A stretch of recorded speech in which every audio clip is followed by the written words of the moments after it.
Have you ever felt a chill run down your spine or have a sense that something isn't quite right? In this channel, we dive deep into the realm of the mysterious and the unknown. From chilling encounters with cryptids to baffling events that defy logic, we explore the stories that will make you completely question your own reality. So settle in, buckle up, and get yourself cozy, because the journey into the unknown begins now. Private First Class. Jason Ruiz had been in the Army for 2 years, but nothing in his training had prepared him for the long, empty days of desert patrol.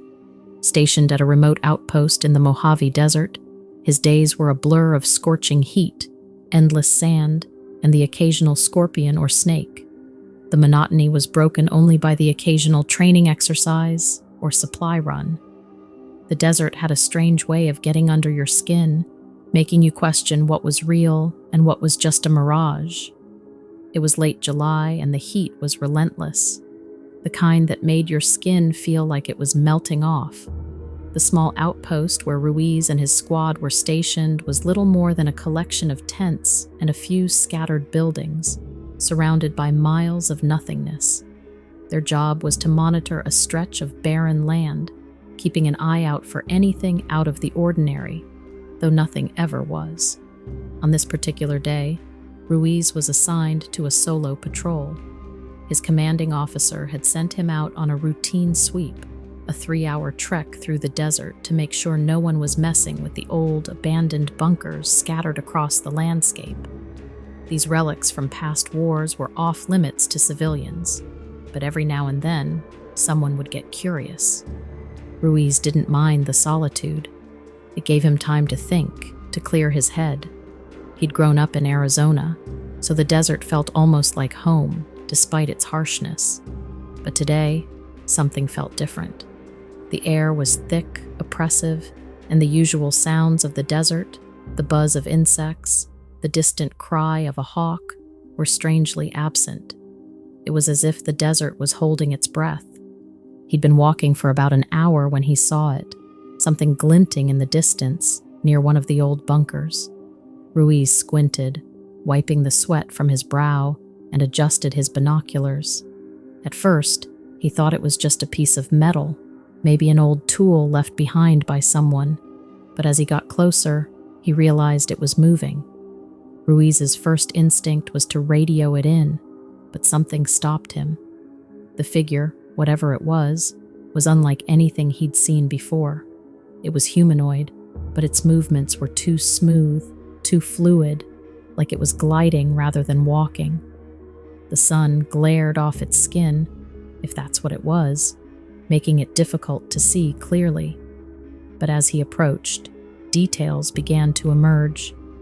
The figure stood about 6 feet tall, its body covered in scales that shimmered in the sunlight, reflecting shades of green and gold. Its limbs were long and slender, ending in clawed fingers that it flexed as it moved. But it was the head that made Ruiz's blood run cold.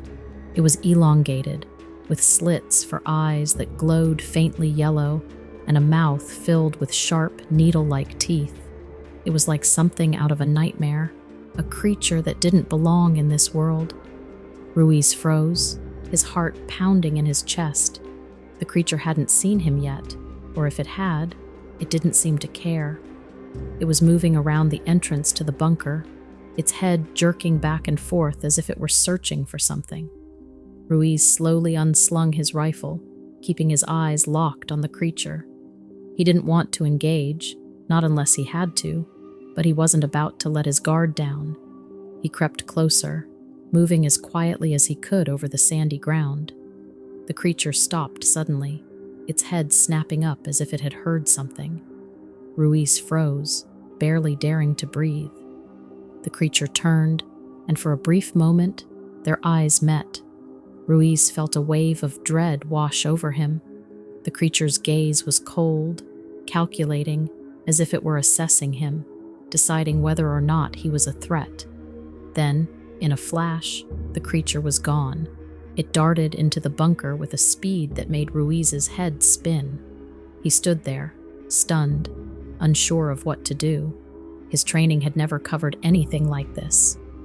Aliens, or whatever this thing was, weren't exactly part of the Army manual. But he couldn't just walk away, not without knowing what it was doing out here, what it wanted. Swallowing his fear, Ruiz approached the bunker, his rifle at the ready. The entrance was a narrow, crumbling doorway that led into darkness. He hesitated, listening for any sound, but there was nothing. The silence was unnerving. Taking a deep breath, Ruiz stepped inside, his boots crunching on the sandy floor. The air inside was cooler, but thick with dust and the smell of something that made his stomach turn, like a mix of metal and rot. He moved slowly, sweeping his flashlight across the walls, revealing faded graffiti, rusted pipes, and piles of debris. The bunker was small, just a few rooms that had been stripped of anything valuable long ago. But in the farthest corner, he saw it. The creature, crouched over something, its back to him. Ruiz couldn't make out what it was doing, but he could hear a low, guttural sound, like a growl mixed with a hiss. Ruiz took aim, his hands shaking. He didn't want to shoot. He didn't know what this thing was capable of, but he wasn't taking any chances.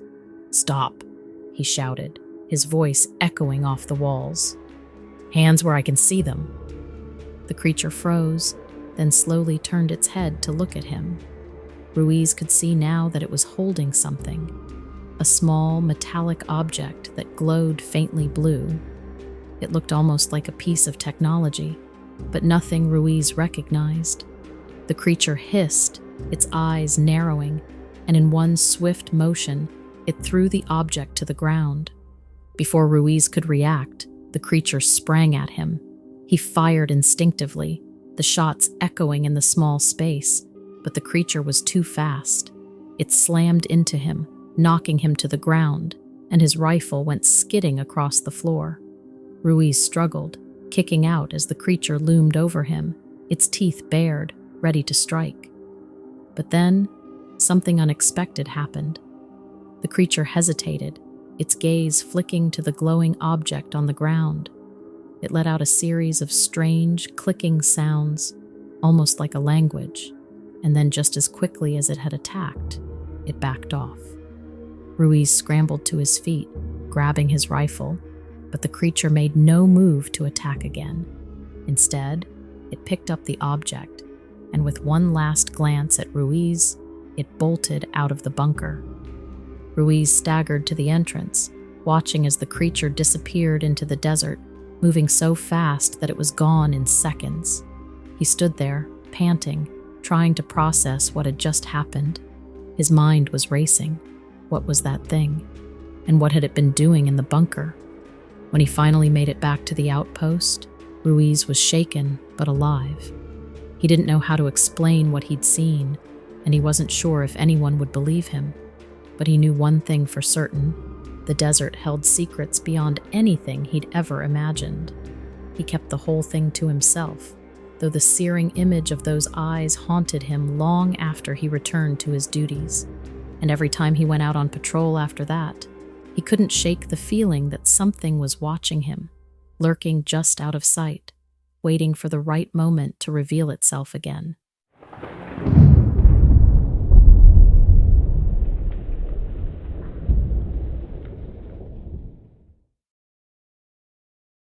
It was a crisp autumn evening in early September 1952, when the unexpected changed the quiet life of the small town of Flatwoods, West Virginia. The night air carried the scent of fallen leaves and wood smoke, a familiar aroma that typically brought comfort and a warm feeling to the town's 300 residents. Flatwoods, nestled in the heart of Braxton County, was known for its close-knit community and picturesque mountain setting. Eddie May, a 17-year-old senior at the local high school, and his younger brother Fred, 13, were among a group of friends who had gathered for a camping trip on the outskirts of town. The May brothers were well known in Flatwoods. Their father worked at the nearby plant, and their mother was active in the local church. Joining them were their friends Tommy and Ronnie, both 14, and Neil, 15. The boys had set up camp near a grove of oak and maple trees on the outskirts of town, their leaves just beginning to turn golden and red. They were far enough, yet close enough to home to feel secure. The evening had started normally, with boy pranks and laughter around the campfire and the familiar sounds of the forest. As the night wore on, the temperature dropped to a cool 55 degrees Fahrenheit, typical for early September in West Virginia. The sky was exceptionally clear, with the Milky Way stretching across the sky in a wide arc. The nights were dark there, away from all the lights of the city. It was around 10:15 p.m. when Tommy noticed something unusual. "Hey guys, look at that," he exclaimed, pointing towards the southern sky. The group looked up to see a strange, glowing object streaking across the sky. The object, which looked like a fiery ball, seemed larger and brighter than any shooting star they had ever seen. It moved with purpose, leaving a trail of orange and red in its wake. "That's no meteor," Neil said, his voice filled with a mix of awe and uncertainty. The boys watched in fascination as the object appeared to descend, seemingly crash landing in a nearby wooded area known locally as the Fisher Farm. The glow from the impact site pulsed briefly before fading into the darkness. Eddie, always the leader of the group, was the first to speak. "We should check it out," he said, his eyes gleaming with excitement. The others agreed, their curiosity overriding any sense of caution.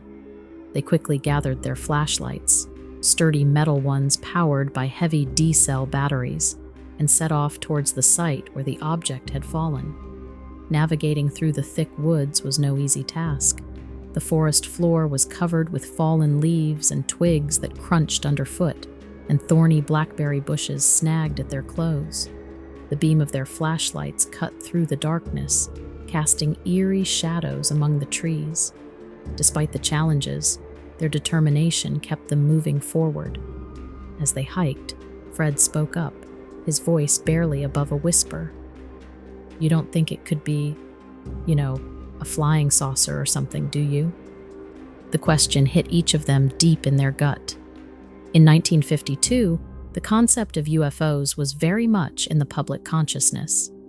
Just a few months earlier, in July, there had been a major UFO incident in Washington, D.C., where unidentified objects were spotted on radar and seen by multiple witnesses, including experienced pilots. "Don't be ridiculous," Eddie said, but his tone lacked conviction. The truth was that none of them knew what to expect. After about 15 minutes of hiking, they reached the area where the object had crashed. The site was eerily quiet, with the usual sounds of the forest replaced by an unsettling stillness. As they approached, their flashlights revealed a large metallic object lying among the trees, partially embedded in the ground. The object had a strange, angular shape and was emitting a faint, otherworldly glow. The boys stood frozen, their hearts pounding. The object before them defied explanation. It was unlike any aircraft they had ever seen, its surface smooth and unmarked by any visible seams or rivets. Suddenly, Tommy gasped and pointed. "Look!" he cried out. The group turned to see a figure emerging from behind the object. It was tall, standing at least 10 feet high, with an unusual, spade-shaped head and glowing red eyes that seemed to pierce through the darkness. The creature's body was a metallic, greenish color, and it moved with an unsettling, almost robotic quality. For a moment, time seemed to stand still. The boys stood rooted to the spot, their minds struggling to comprehend what they were seeing. Then, as if on cue, they all turned and ran, crashing through the underbrush in a blind panic. They didn't stop running until they reached the town, bursting into the Flatwoods fire station, out of breath and wide-eyed with fear.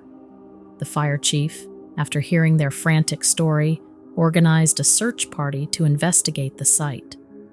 By the time the adults reached the crash site, the strange craft and its occupant were gone. All that remained was a lingering, acrid odor and a few patches of flattened grass.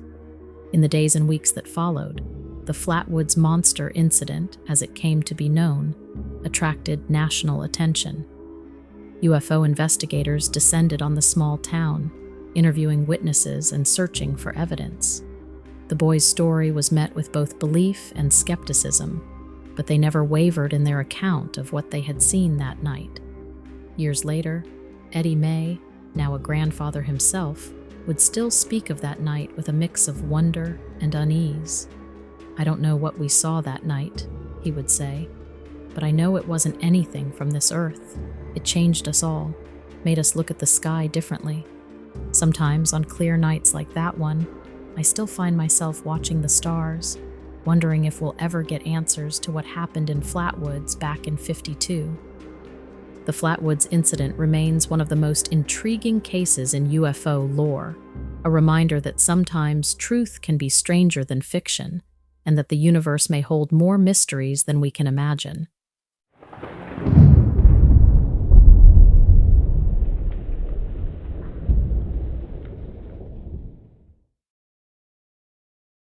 Samantha Taylor, a seasoned park ranger in Shasta Trinity National Forest, had a deep-rooted connection to the wilderness she patrolled. Her days were surrounded by nature. She loved everything from the sounds of the leaves to the call of a bald eagle. But even Samantha wasn't prepared for the encounter she would have that October in 2014.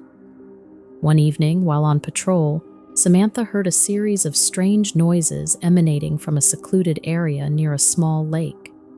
The sounds were a mix of heavy footsteps and low growls. Something was going on there, but she couldn't figure it out just based on the sounds. Curiosity piqued.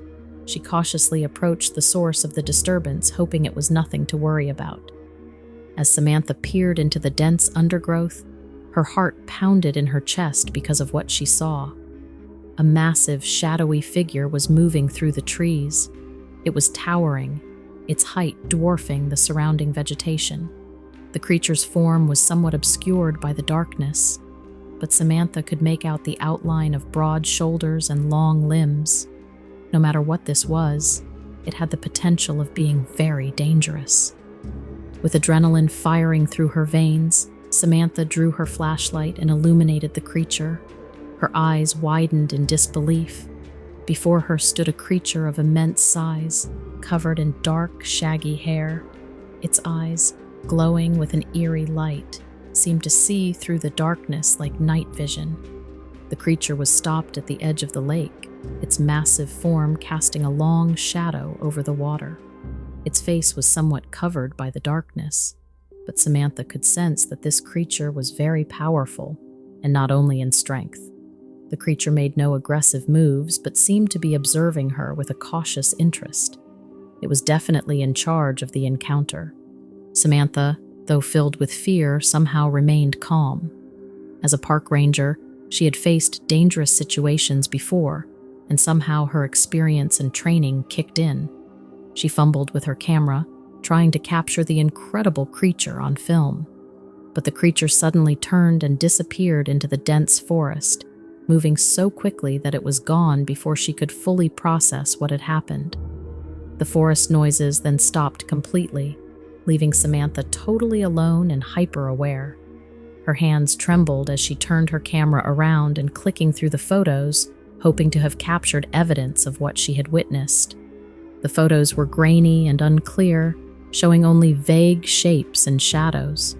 Despite the lack of definitive proof, Samantha knew what she had seen. The encounter had been so vivid and impactful that she could not dismiss it as a figment of her imagination. Samantha reported the incident to her superiors, but that didn't get her very far. The incident sparked a renewed interest in her with the folklore and legends associated with the Shasta Trinity National Forest. Local Native American tribes had long spoken of a guardian spirit that protected the land. Could the creature Samantha had seen been that same ancient legend? She began to spend all of her free time trying to figure it out. She consulted with local elders and historians to see if they knew of any related information that would connect her unusual sighting to folklore. Her research led her to a series of intriguing accounts. One story, passed down through generations, told of a giant creature that lived deep within the forest. It was said to be a protector of the land, a guardian of the trees and the animals. This creature, according to the legend, would only appear when the forest was in danger. Could the creature Samantha had seen be this ancient guardian? The timing seemed right. The forest was facing increasing pressures from logging and development, and perhaps the guardian spirit had felt the need to intervene. Samantha continued to patrol the forest on a quest, her eyes always darting around, even in unlikely places like undergrowth, for any sign of the creature. She felt a deep connection to the forest and a responsibility to protect it, especially after the encounter. It had changed her perspective, reminding her that it's Mother Earth who is in charge. In the end, she never did see the creature again and started to lose her drive to understand what happened. Some believed that the guardian spirit had fulfilled its purpose and retreated back into the depths of the forest. Others speculated that the creature had been frightened away by the encounter with a human. Samantha continues her work as a park ranger, always keeping an eye out for any unusual activity. She just hopes that human interference hasn't ruined yet one more miracle of the natural world.